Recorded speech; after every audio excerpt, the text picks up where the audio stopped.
नमस्कार बच्चों। इसके पहले हम लोगों ने स्वतंत्रता युद्ध का अंतिम चरण भाग 1 देखा। पहले मैं थोड़ा सा पुनरावर्तन कराऊंगा, उसके बाद फिर आगे हम लोग उसी पाठ को कंटिन्यू करेंगे। स्वतंत्रता युद्ध का अंतिम चरण, सबसे पहले हम लोगों ने देखा कि किस तरह से भारत छोड़ो आंदोलन हुआ, भूमिगत आंदोलन हुआ, आजाद हिंद सेना के कार्य क्या है, आगे हम पढ़ने वाले हैं। हम लोगों ने भूमिगत आंदोलन तक देखा था। भारत छोड़ो आंदोलन क्या था? अंग्रेजों भारत छोड़ो इस तरह का कानून पास किया गया। बहुमत सभी लोगों ने मिलजुल करके, सभी प्रांतों के लोगों ने मिलजुल करके जब कांग्रेस की सभा हुई, मीटिंग हुई, उसमें यह प्रस्ताव पारित किया गया कि किस तरह से भारत छोड़ो आंदोलन की शुरुआत की जाए। इसके बाद 1935 ईस्वी में कानून आया, फिर प्रांतीय मंत्रिमंडल बना। प्रांतीय मंत्रिमंडल में क्या हुआ? राष्ट्रीय कांग्रेस को बहुमत प्राप्त हुआ। 8 प्रांतों में राष्ट्रीय कांग्रेस जीत करके आई। कुल 11 प्रांतों में चुनाव हुए थे। 3 में मिली-जुली सरकार बनी। 8 प्रांतों में सत्ता में आई राष्ट्रीय कांग्रेस। उसके बाद बहुत ही अच्छा कार्य राष्ट्रीय कांग्रेस ने किया, राजनीतिक बंदियों की रिहाई, फिर नई शिक्षा नीति की, उदयोन्मुखी शिक्षा नीति की अवलंबन किया गया। फिर दलित समाज में सुधार की योजना की गई, शराबबंदी जैसे कानून बनवाए गए। फिर किसानों के लिए ऋण निवारण कानून जैसे लोक कल्याणकारी, अनेक लोक कल्याणकारी कार्य उस समय राष्ट्रीय कांग्रेस ने किया। फिर क्रिप्स योजना, द्वितीय विश्व युद्ध में इंग्लैंड को हमारे सैनिकों की जरूरत थी। जापान ने भारत पर आक्रमण करना चाहता था क्योंकि उस समय इंग्लैंड का राज भारत पर था। उसके प्रतिकार हेतु अंग्रेजों को हमारी सेना की आवश्यकता थी, हमारे सैनिकों की, भारतीयों की आवश्यकता थी। इसके लिए उस समय के जो तत्कालीन प्रधानमंत्री थे इंग्लैंड के, विंस्टन चर्चिल, उन्होंने स्टैफर्ड क्रिप्स को भारत भेजा। 1942 में उन्होंने भारत के विषय में एक योजना सामने रखी भारतीयों के सामने, परंतु इस योजना में कहीं भी भारत को पूरी आजादी की बात नहीं कही गई थी, संपूर्ण स्वाधीनता की बात नहीं कही गई थी। इसके लिए राष्ट्रीय कांग्रेस ने इसे स्वीकार नहीं किया, क्रिप्स की इस योजना को स्वीकार नहीं किया। मुस्लिम लीग जो पार्टी थी, वहां पर उन्होंने देखा कि क्रिप्स योजना में कहीं भी पाकिस्तान का जिक्र नहीं है, अलग भारत से पाकिस्तान देश बनाने की कहीं बात नहीं कही गई है, इसलिए क्रिप्स की योजना मुस्लिम लीग ने भी अस्वीकार किया। यहाँ पर हम देखते हैं कि राष्ट्रीय कांग्रेस ने भी उस प्रस्ताव को ठुकराया और मुस्लिम लीग ने भी। इसके बाद क्रिप्स मिशन के ये चित्र मैंने दिखाए थे, पंडित जवाहरलाल नेहरू और उस समय महात्मा गांधी जी, बाकी इन लोगों के साथ जब क्रिप्स योजना के बारे में बताया गया, जानकारी दी गई स्टैफर्ड क्रिप्स द्वारा, तो सभी ने उसे अमान्य किया, मान्य नहीं किया। फिर द्वितीय विश्व युद्ध और राष्ट्रीय कांग्रेस, यहाँ पर द्वितीय विश्व युद्ध की शुरुआत हो चुकी थी।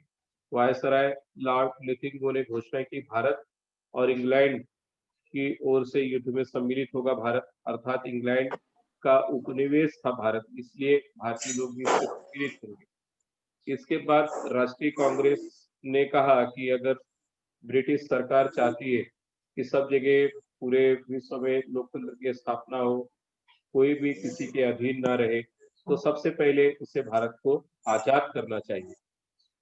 किंतु इंग्लैंड ने इन सब बातों को पूरी तरह से सिरे से खारिज किया, पूरी स्वाधीनता की बात नहीं की भारत की। तब भारत छोड़ो आंदोलन की शुरुआत हुई और 14 जुलाई 1942 ईस्वी को वर्धा में राष्ट्रीय कांग्रेस की जो कार्यकारिणी की बैठक हुई, उसमें यह संपूर्ण मत के साथ, बहुमत के साथ यह प्रस्ताव पारित किया गया कि कांग्रेस भारत की स्वतंत्रता के लिए अहिंसक आंदोलन का प्रारंभ करेगी। उसके बाद द्वितीय विश्व युद्ध में किस तरह से भारतीय सैनिकों ने भी सहभाग लिया था। पहली बार वायु सेना से हमले किए गए, बहुत ही खतरनाक ये युद्ध था, इसके बारे में हम लोगों ने देखा था, पढ़ा था। फिर क्विट इंडिया मूवमेंट, अंग्रेजों भारत छोड़ो अर्थात भारत को पूरी तरह से आजाद करो, ऐसा आंदोलन, अहिंसक आंदोलन, मतलब जिसमें किसी भी तरह की हिंसा न हो, बड़े शांतिपूर्ण तरीके से अंग्रेजों का विरोध दर्शाया गया, भारत छोड़ो मूवमेंट की शुरुआत की गई। यह प्रस्ताव मुंबई के ग्वालियर टाइम्स, अगस्त क्रांति मैदान के नाम से जिसे जाना जाता है, वहां पर मौलाना आजाद जी के अध्यक्षता में प्रस्ताव पारित किया गया था। पंडित जवाहरलाल नेहरू ने ऐसा प्रस्ताव रखा था, उसे प्रचंड बहुमत के साथ पारित किया गया और गांधी जी के नेतृत्व में देशव्यापी अहिंसक आंदोलन की शुरुआत की गई। फिर जन आंदोलन हम लोगों ने देखा। जन आंदोलन में सभी छोटे बच्चों से लेकर के बड़े तक सभी लोगों ने इसमें सहभाग लिया। व्यक्तिगत सत्याग्रह की बात विनोबा भावे जी ने रखी और सबसे पहले व्यक्तिगत सत्याग्रही बने आचार्य विनोबा भावे जी। उसके बाद हम लोगों ने देखा किस तरह से बालकों ने, बच्चों ने भी, पाठशाला में जो बच्चे पढ़ते हैं उनके नेतृत्व में भी अंग्रेजों के खिलाफ अनेक धरने प्रदर्शन हुए, वंदे मातरम की घोषणा की गई, नारे लगाए गए। उसी में शिरीष कुमार नामक एक विद्यार्थी थे जो झंडा लेकर के, भारत देश की आजादी का झंडा लेकर के आगे की तरफ बढ़ रहे थे। उनके नेतृत्व में उनके मित्र थे जिन्होंने, जिस पर अंग्रेजों ने गोलियां चलाई। गोलियां चलाने के बाद शिरीष कुमार, लालदास, धनसुखलाल, शशिधर और घनश्याम आदि छात्र बलिदान को प्राप्त हुए। इसलिए हम देखते हैं नंदुरबार के छात्र शिरीष कुमार भी शहादत को प्राप्त हुए। 9 सितंबर 1942 को उन्होंने अपने प्राणों की आहुति, देश के आजाद कराने के लिए अपने प्राणों की आहुति दी। फिर भूमिगत आंदोलन। अब यहाँ से हम लोग आज शुरुआत करने वाले। भूमिगत आंदोलन क्या है? 1942 ईस्वी के अंत में जन आंदोलन में नया मोड़ आया। आंदोलन की बागडोर युवा समाजवादी कार्यकर्ताओं के हाथ में आ गई। जयप्रकाश नारायण, डॉक्टर राम मनोहर लोहिया, छोटू भाई पुराणिक, अच्युत राव पटवर्धन, अरुणा सफ अली, यूसुफ मेहर अली, सुचेता कृपलानी, एस.एम. जोशी, सिरुभाऊ लिमये, नागा गोरे, यशवंतराव चौहान, वसंत दादा पाटिल, मगनलाल बागड़ी, उषा मेहता जैसे अनगिनत नेता भूमिगत आंदोलन। अब इस आंदोलन की शुरुआत की गई जिसमें अनेक समाजवादी कार्यकर्ता, जिसमें प्रमुख रूप से भूमिगत आंदोलन का नेतृत्व जयप्रकाश नारायण जी के हाथ में था, उनको माना जाता है। और ये सब युवा थे उस समय। राम मनोहर लोहिया, छोटू भाई पुराणिक, अच्युत राव पटवर्धन जैसे लोग, सुचिता कृपलानी। महिलाओं ने भी इस भूमिगत आंदोलन में बढ़ चढ़ करके हिस्सा लिया। ऐसे अनगिनत नेता, अनगिनत कार्यकर्ता भूमिगत आंदोलन में सहभागी हुए और आजादी के लिए लड़ाई लड़ी। यहाँ पर हम देखते हैं रेल पटरियों की तोड़फोड़ करना। इन आंदोलनकारियों ने क्या किया? रेल पटरियों की तोड़फोड़ करना, क्योंकि ब्रिटिश सरकार ने अपने लिए रेलगाड़ियां बनाई थी। सरकार का विरोध करना था ब्रिटिश सरकार का, इसलिए रेल पटरियों की तोड़फोड़ की गई। टेलीफोन के तार काट दिए गए, जो संचार का माध्यम था। अंग्रेज एक दूसरे से तेज गति से संपर्क कर सकते थे, इसलिए सबसे पहले टेलीफोन के जो तार थे उसे काट दिए गए। जो ब्रिजेस थे, पुल थे, उसे तोड़ा गया। ऐसी अनेक गतिविधियों को अंजाम देने का कार्य भूमिगत आंदोलन में किया गया। नवयुवा थे, इसलिए अनेक लोगों ने ऐसा कार्य किया जिससे अंग्रेज सत्ता यहाँ पर टिक न सके, किसी भी तरह से चल न सके, ऐसी कोशिश की गई। तो इस तरह से हम देखते हैं कि संपूर्ण भारत में यह आंदोलन चल चुका था। सभी लोगों ने मिलजुल करके आंदोलन किया। संपूर्ण भारत में आंदोलन फैल गया। सिंध प्रांत में हेमू कलानी को समाचार मिला कि सशस्त्र ब्रिटिश सेना को ले जाने वाली रेल आ रही है। उसने अपने साथियों के साथ रेल की पटरियां ध्वस्त करने का प्रयास किया। न्यायालय ने उन सबको फांसी की सजा सुनाई। हम लोगों ने देखा है इतिहास में किस तरह से नवयुवा लोगों ने बढ़ चढ़ करके क्रांतिकारी कार्य किया। हेमू कलानी सिंध प्रांत के थे। उनको समाचार मिला कि किस तरह से ब्रिटिश सेना को लेकर के एक रेलगाड़ी जा रही है। अब ब्रिटिश सेना को रेलगाड़ी लेकर के जा रही है, अर्थात वो कहीं ना कहीं क्रांतिकारियों को किसी भी तरह से उनके आंदोलन को उद्ध्वस्त करने जा रहे थे। इसलिए उस रेल पटरी को ही ध्वस्त करने का प्रयास हेमू कलानी ने किया, जिसके आरोप में जब ये सब पकड़े गए, गिरफ्तार किए गए, तो इन सब क्रांतिकारियों को न्यायालय ने फांसी की सजा सुनाई। वर्तमान रायगढ़ जिले के करजत तहसील के भाई कोतवाल का आजाद दस्ता, नागपुर के जनरल आवारी की लाल सेना जैसे दलों ने कई महीनों तक सरकार की नाक में दम कर रखा था। अभी इस समय जो रायगढ़ जिला है, करजत तहसील में भाई कोतवाल नाम के व्यक्ति थे जिन्होंने अपना खुद का एक दस्ता बनाया था, आजाद दस्ता। अंग्रेजों के खिलाफ लड़ने के लिए जो युवा थे वो भी अग्रसर थे। अपनी अपनी टुकड़ियां, छोटी छोटी टुकड़ियां बना करके अपने सम विचार वाले जो क्रांतिकारी थे उनको साथ लेकर के अपना अपना संगठन बना करके अंग्रेजों के खिलाफ लड़ रहे थे। तो भाई कोतवाल ने आजाद दस्ता बनाया, नागपुर के जनरल आवारी की लाल सेना थी। ऐसे कई महीनों तक अंग्रेजों को परेशान करने का कार्य किया। किसी भी तरह से अंग्रेज परेशान होकर के हमारा देश छोड़ करके चले जाएं, ऐसी इन युवा क्रांतिकारियों की योजना थी।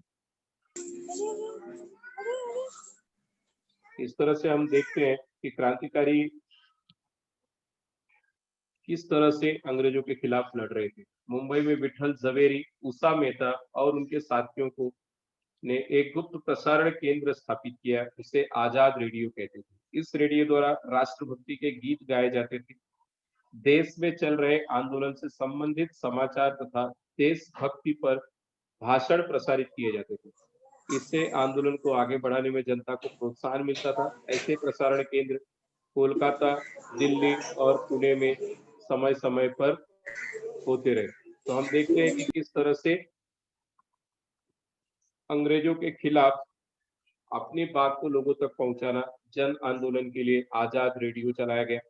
अब इस रेडियो पर क्या होता था, राष्ट्रभक्ति गीत, लोगों में भक्ति गीत के द्वारा, देश भक्ति गीत के द्वारा लोगों में देशभक्ति भरने का जज्बा, उनमें उस तरह का जज्बा आए, इसलिए इस तरह के गीत रेडियो पर बजाए जाते। ऐसे प्रसारण केंद्र कोलकाता, दिल्ली, पुणे में कुछ समय तक चले। अंग्रेजों के चोरी छिपे इस तरह के रेडियो से राष्ट्रभक्ति गीत प्रसारित करने का कार्य करते। अब समानांतर सरकार देश के कुछ हिस्सों में से अंग्रेज अधिकारियों को खदेड़कर वहां के लोगों की सरकारें स्थापित की गई। इसी को समानांतर सरकार कहते हैं। बंगाल में मिदनापुर, उत्तर प्रदेश में बलिया और आजमगढ़, बिहार में भागलपुर और पूर्णिया जिले में समानांतर सरकारों का गठन किया गया। समानांतर सरकार क्या थी? ब्रिटिश सरकार चल रही है, उसी के साथ साथ दूसरी सरकार चलाना। दूसरी सरकार मतलब कैसे? उनके शासन को न मानते हुए जो उनको हम लोग टैक्स देते थे, रेवेन्यू देते थे, उससे न देना और वो टैक्स स्वयं वसूल करके ऐसी सरकारें बनाई गई, स्वयं वसूल करके वहां के लोगों की रक्षा करना, वहां के लोगों को ब्रिटिश के जुर्म से आजादी दिलाने का कार्य कार्यकर्ता कर रहे थे, क्रांतिकारी कर रहे थे। ऐसी कुछ सरकारें बनी। बंगाल में मिदनापुर स्थान है, उत्तर प्रदेश में बलिया, आजमगढ़, बिहार में भागलपुर और पूर्णिया जैसे जो क्षेत्र थे, जिले थे, वहां पर समानांतर सरकारों का गठन किया गया। महाराष्ट्र के सातारा जिले में क्रांति सिंह नाना पाटिल ने 1942 ईस्वी में समानांतर सरकार का गठन किया। कुंडल नामक क्षेत्र में क्रांति अग्रणी जीडी उर्फ बापूलाड, इस तरह से अनेक लोग थे जिन लोगों ने किस तरह से तूफान सेना की समानांतर सरकार का गठन हुआ। समानांतर सरकार क्या था, उनका कार्य क्या था, हम देखते हैं। इस सरकार द्वारा राजस्व इकट्ठा करना, कानून व्यवस्था बनाए रखना, अपराधियों को दंड देना जैसे कार्य किए जाते थे। इस सरकार द्वारा नियुक्त किए गए लोक न्यायालय लोगों के विवादों का निपटारा करते थे और लोग उनके न्याय को स्वीकार भी करते थे। तो हम देखते हैं कि जो सरकार का काम था वह अब समानांतर सरकार करती थी। ऐसी अनेक सरकारें, जैसा बताया, बिहार में कुछ स्थानों पर बनी, उत्तर प्रदेश के कुछ जगहों पर, आजमगढ़ जैसे जगहों पर, बंगाल के मिदनापुर में समानांतर सरकार, महाराष्ट्र में सतारा में क्रांति सिंह नाना पाटिल के नेतृत्व में समानांतर सरकार बनी, जो राजस्व, जो लगान था, टैक्स था, वसूल करने का काम करते थे। अपने क्षेत्र में कानून व्यवस्था बनाए रखते थे, अपराधियों को दंड देने का कार्य करते थे, न्यायालय अदालत चलाई जाती थी। अदालत के बाहर ही दूसरी अदालत चलती थी, लोक अदालत, जिसमें जो वहां के लोगों का विवाद होता था उसका निपटारा करने का कार्य किया जाता था। इस सरकार ने साहूकारी प्रथा का विरोध किया, शराबबंदी, साक्षरता का प्रसार, जाति भेद उन्मूलन जैसे रचनात्मक कार्य किए। परिणाम स्वरूप समानांतर सरकार जनता के लिए प्रेरणा, अर्थात जो सरकार थी ब्रिटिश की, उससे कहीं बहुत अच्छा कार्य इन समानांतर सरकार ने किया। मतलब जो भी अदालत में फैसलों को कई वर्ष लग जाते थे, उस तरह के फैसले तुरंत निपटा दिए जाते थे। जो आपस की विवाद थे उसको खत्म किया जाता था, वहां के लोगों की रक्षा करने का कार्य किया जाता था। इस तरह से हम देखते हैं कि समानांतर सरकार ने, जो सरकार प्रत्यक्ष में थी, उससे अच्छा कार्य किया और लोगों में बहुत ही ख्याति उनको मिली, प्रेरणा, और भी जगहों पर प्रेरणा मिली कि इस तरह की सरकार चलाई जाए।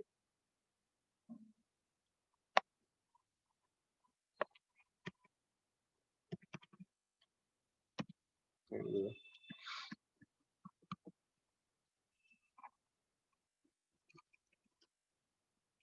हम देखते हैं कि क्रांति सिंह नाना पाटिल जैसे लोग अग्रणी थे, जिन्होंने इसके बाद हम देखते हैं कि भारत छोड़ो आंदोलन। भारत छोड़ो आंदोलन क्या था?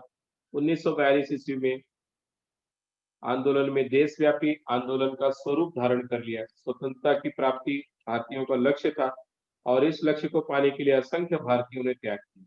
अनगिनत लोगों ने अपने जीवन की आहुति दी। आंदोलनकारियों की संख्या इतनी अधिक थी कि इन्हें बंदी बनाकर रखने के लिए जेलें कम पड़ गई। साने गुरुजी, राष्ट्र संत तुकडोजी महाराज आदि के राष्ट्र भक्ति पर गीतों ने आंदोलनकारियों में चेतना का संचार किया। इस राष्ट्रव्यापी आंदोलन को अगस्त क्रांति भी कहा जाता है। जैसा मैंने पहले भी बताया कि अगस्त क्रांति मैदान या क्रांति मैदान से शपथ ली लोगों ने और राष्ट्रीय कांग्रेस के नेतृत्व में इस आंदोलन की शुरुआत की गई। 1942 में देशव्यापी आंदोलन हुआ। अंग्रेजों ने क्रांतिकारियों को, आंदोलनकारियों को जेल में बंद करके रखा, लेकिन संख्या इतनी थी कि उनको कहाँ पर बंद किया जाए। जेलें छोटी पड़ गई, अर्थात जगह कम पड़ गई। उसमें प्रमुख रूप से साने गुरुजी, राष्ट्र संत तुकडोजी महाराज, ऐसे लोगों ने भी लोगों के अंदर पूरी तरह से चेतना लाने का, उत्साह लाने का कार्य किया अपने गीतों के द्वारा। देशभक्ति गीत गाए जाते थे सब जगह। इसके बाद आजाद हिंद सेना का गठन हुआ। भारत छोड़ो आंदोलन शिखर पर था। उस समय भारत की स्वतंत्रता प्राप्ति हेतु नेताजी सुभाष चंद्र बोस ने अभूतपूर्व प्रयास किए। भारत की पूर्वी सीमा पर हजारों भारतीय सैनिक अंग्रेजों के विरुद्ध युद्ध करने के लिए तैयार खड़े थे। ये सभी सैनिक आजाद हिंद सेना के सैनिक थे। उनके नेता नेताजी सुभाष चंद्र बोस थे। हम लोगों ने देखा जब द्वितीय विश्व युद्ध शुरू हुआ तो जापान भारत पर आक्रमण करना चाहता था, लेकिन जापान इसलिए चाहता था, नेताजी सुभाष चंद्र बोस के नेतृत्व में नेताजी सुभाष चंद्र बोस का समर्थन जापान को था। वे चाहते थे कि ब्रिटिश सरकार को किसी भी तरह से यहाँ से खदेड़ा जाए। इसलिए आजाद हिंद सेना के जो सिपाही थे पूरी तरह से तैयार खड़े थे कि अंग्रेजों के विरुद्ध युद्ध किया जाए और इनको युद्ध के द्वारा खदेड़ा जाए। अगर वो सही तरीके से सत्ता भारत को नहीं सौंपते तो युद्ध ही एक पर्याय है जिसके द्वारा अंग्रेजों को देश से निकाला जा सकता है। सुभाष चंद्र बोस राष्ट्रीय सभा के एक महत्वपूर्ण नेता थे। उन्होंने 2 बार राष्ट्रीय कांग्रेस का अध्यक्ष पद का भार उठाया था, लेकिन द्वितीय विश्व युद्ध में इंग्लैंड उलझा हुआ था। इसी का लाभ उठाते हुए भारत में प्रखर आंदोलन करने की बात नेताजी सुभाष चंद्र के मन में आई। इसलिए अंग्रेजों के शत्रुओं से सहयोग प्राप्त करना चाहते थे और यह सुभाष बाबू का विचार था, परंतु इस विषय में राष्ट्रीय कांग्रेस के वरिष्ठ नेताओं के साथ उनके मतभेद हुए। परिणाम स्वरूप सुभाष बाबू ने अध्यक्ष पद का त्याग पत्र दे दिया। जनता के सामने अपने विचार रखने के लिए उन्होंने फॉरवर्ड ब्लॉक की दल की स्थापना की। सुभाष चंद्र बोस चाहते थे कि अंग्रेजों के खिलाफ लड़ करके, विद्रोह करके सत्ता को स्थापित किया जाए, अंग्रेजी सत्ता को यहाँ से समाप्त किया जाए, किंतु राष्ट्रीय कांग्रेस ने उनकी बात नहीं सुनी गई। इसलिए उन्होंने त्यागपत्र दे दिया राष्ट्रीय कांग्रेस से और फॉरवर्ड ब्लॉक की स्थापना की। परिणामतः अंग्रेजी सत्ता का विद्रोह करने के कारण उन्हें बंदी बनाया गया अंग्रेजों द्वारा। सुभाष बाबू ने जेल में आमरण अनशन प्रारंभ किया। इसलिए सरकार ने उन्हें रिहा कर उनके घर में नजरबंद अर्थात घर के अंदर ही कैद करके रखा था, बाहर पहरा था, उन्हें कहीं भी बाहर निकलने नहीं दिया जाता था। फिर एक दिन सुभाष चंद्र बोस अपना फेस बदल करके उस नजरबंद से, उस कैद से अंग्रेजों के निकल गए। फिर 1941 ईस्वी में जब वे जर्मनी पहुंचे, जर्मनी के रेडियो बर्लिन केंद्र से उन्होंने भारत की जनता के लिए मदद की गुहार की, सशस्त्र युद्ध में हिस्सा लेने का आह्वान किया। इसी समय रास बिहारी बोस ने सुभाष बाबू को जापान आने का निमंत्रण दिया। अब रास बिहारी बोस कौन थे? रास बिहारी बोस जापान में 1915 ईस्वी से रह रहे थे। दक्षिण पूर्व एशिया के देश प्रेमी भारतीयों का उन्होंने एक संगठन बनाया था, इंडियन इंडिपेंडेंस लीग नाम का संगठन था, जो भारत की आजादी के लिए अग्रसर था। उसमें कई भारतीय उस संस्था के साथ जुड़े थे जिसे रास बिहारी बोस ने बनाया। एशिया के उन प्रदेशों को उन्होंने जीत लिया था जो प्रदेश अंग्रेजों के अधीन थे। वहां ब्रिटिश सेना में कार्यरत हजारों भारतीय सैनिक अधिकारी जापान के हाथ लगे। युद्ध में बंदी बनाए गए भारतीय सैनिकों की एक पलटन कैप्टन मोहन सिंह के नेतृत्व में रास बिहारी बोस ने तैयार की। उसे आजाद हिंद सेना का नाम दिया गया। हम देखते हैं कि किस तरह से आजाद हिंद सेना की स्थापना हुई। आजाद हिंद सेना की स्थापना रास बिहारी घोष ने की। उन्होंने एक संगठन भी बनाया था, इंडियन इंडिपेंडेंस लीग, और फॉरवर्ड ब्लॉक की जो स्थापना है वह नेताजी सुभाष चंद्र बोस ने की। 1943 ईस्वी के अक्टूबर महीने में नेताजी ने सिंगापुर में आजाद हिंद सरकार की स्थापना की। सबसे पहले उन्होंने सिंगापुर को जीता और अपना राज्य वहां पर स्थापित किया। फिर शाहनवाज खान, जगन्नाथ भोसले, डॉक्टर लक्ष्मी स्वामीनाथन, गुरुबख्श सिंह ढिल्लो, प्रेम कुमार सहगल आदि उनके प्रमुख सहयोगी थे। कैप्टन लक्ष्मी स्वामीनाथन झांसी की रानी नामक महिला पलटन की उन्होंने स्थापना की। नेताजी सुभाष चंद्र जी का प्रमुख नारा था, तुम मुझे खून दो मैं तुम्हें आजादी दूंगा। ऐसा आह्वान उन्होंने भारतीय जनता के सामने किया। आजाद हिंद का पराक्रम 1943 ईस्वी में जापान ने अंडमान और निकोबार द्वीप जीत लिए थे। आजाद हिंद सरकार को सौंपा, जिसमें नेताजी ने उसे शहीद और स्वराज्य नाम दिया था। अंडमान और निकोबार दो द्वीप समूह भारत के नियंत्रण में अब भी है, और जब आजाद हिंद सेना ने उसे जीता तो उसका नाम दिया गया शहीद और स्वराज्य। 1944 ईस्वी में आजाद हिंद सेना ने म्यांमार का अराकान प्रदेश अपने नियंत्रण में कर लिया। असम के पूर्वी सीमा की चौकियां जीत ली। इस तरह से हम देखते हैं कि आजाद हिंद सेना धीरे धीरे भारत की तरफ, भारत की सीमा में आसाम के रास्ते बढ़ रही। उसी समय प्रतिकूल परिस्थितियां आई, जापान को आत्मसमर्पण करना पड़ा। आजाद हिंद सेना के सैनिक पूरी जीवटता के साथ लड़ रहे थे, लड़ाई कर रहे थे, लेकिन जापान को आत्मसमर्पण करना पड़ा। अमेरिका जैसे देश ने जापान के हिरोशिमा, नागासाकी जैसे शहरों पर बम बरसाए। द्वितीय विश्व युद्ध को यहाँ पर विराम मिला। उसके बाद यह जो गतिविधि थी आजाद हिंद सेना की, वह कमजोर पड़ने लगी, और एक दिन 18 अगस्त 1945 ईस्वी को सुभाष चंद्र बोस जी का विमान दुर्घटना में निधन हो गया। ऐसी स्थिति में आजाद हिंद सेना को हथियार डालने पड़े, अर्थात जो आजादी की कोशिश वो सब कर रहे थे, ब्रिटिश सरकार को हरा करके आजादी चाहते थे। तो यहाँ पर सुभाष चंद्र के निधन के बाद यह सेना थोड़ी सी कमजोर पड़ गई, और इस युद्ध का रोमहर्षक युद्ध समाप्त हुआ। आगे चलकर ब्रिटिश सरकार ने आजाद हिंद सेना के अधिकारियों पर राजद्रोह का अभियोग रखा। पंडित जवाहरलाल नेहरू, भूला भाई देसाई, तेज बहादुर सप्रू जैसे निष्णांत और बुद्धिमान विधि विज्ञानों ने, सब बहुत ही बड़े बैरिस्टर वकील थे, इन लोगों ने बचाव के लिए आजाद हिंद सेना के लिए कार्य किया, और सैनिकी न्यायालय ने उन पर अधिकारियों को दोषी ठहराकर आजीवन कारावास का दंड सुनाया गया। फलतः भारतीय जनता में अंग्रेजी सरकार के विरुद्ध और भी असंतोष व्याप्त हुआ। जो क्रांतिकारी थे, जो सैनिक थे आजाद हिंद सेना के, उन्हें पकड़ा गया, उन पर दोष लगाया गया, दोषारोपण किया गया, और सैनिकी अदालत ने इन्हें आजीवन कारावास की सजा सुनाई। भारतीय नौसेना और वायुसेना का विद्रोह।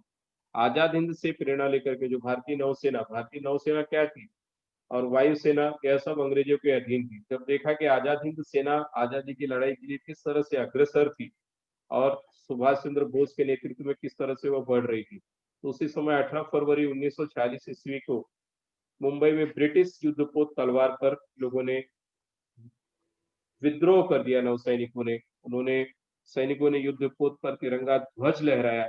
आखिर जो सैनिक उस पर थे वह हमारे देश के ही सैनिक थे, और अपने देश के सैनिक ही अपने देशवासियों जो आंदोलनकारी थे, क्रांतिकारी थे, उन पर गोली चलाते थे। यह बात उन्हें असहनीय लगी, इसलिए वायुसेना और नौसेना दोनों में भी विद्रोह हुआ। ब्रिटिश सरकार ने सेना भेजकर नौ सैनिकों पर गोलियां चलवाई, उसका जवाब भी विद्रोहियों ने गोलियों से ही दिया। मुंबई के श्रमिकों और आम लोगों ने नौ सैनिकों को समर्थन दिया। अंततः सरदार वल्लभ भाई पटेल ने मध्यस्थता की और नौसेना ने शस्त्र नीचे रखे। यहाँ पर सरदार वल्लभ भाई पटेल का कार्य सराहनीय। उन्होंने अपने सैनिकों को, जो दोनों तरफ से लड़ रहे थे वो हमारे ही सैनिक है, इस तरह से समझाया गया, और नौ सैनिकों ने उनकी बात को मान ली और शस्त्र रखा। पूरी तरह से युद्ध विराम हुआ। मुंबई में नौसैनिक के विद्रोह को समर्थन देते हुए दिल्ली, लाहौर, कराची, अम्बाला, मेरठ आदि स्थानों पर वायुसेना अधिकारियों ने भी हड़ताल की घोषणा की। यह विद्रोह ब्रिटिश सत्ता के विरुद्ध असंतोष की भावना की पराकाष्ठा तक पहुंचने का सूचक था। इस प्रकार हम देखते हैं 1942 से 1946 ईस्वी तक भारत छोड़ो आंदोलन पूरी तरह से सक्रिय था। भारतीय जनता, छोटे बच्चे से लेकर के बड़े तक, सभी वर्ग के लोगों ने, स्त्री पुरुष सभी वर्ग के लोगों ने इसमें सहभाग लिया। यहाँ तक कि वायुसेना और नौसेना ने भी इस युद्ध को, इस आंदोलन को समर्थन दिया। तो इस तरह से स्वतंत्रता आंदोलन की जो तीव्र गति से शुरुआत हुई, उम्मीद है आप लोगों को यह समझ में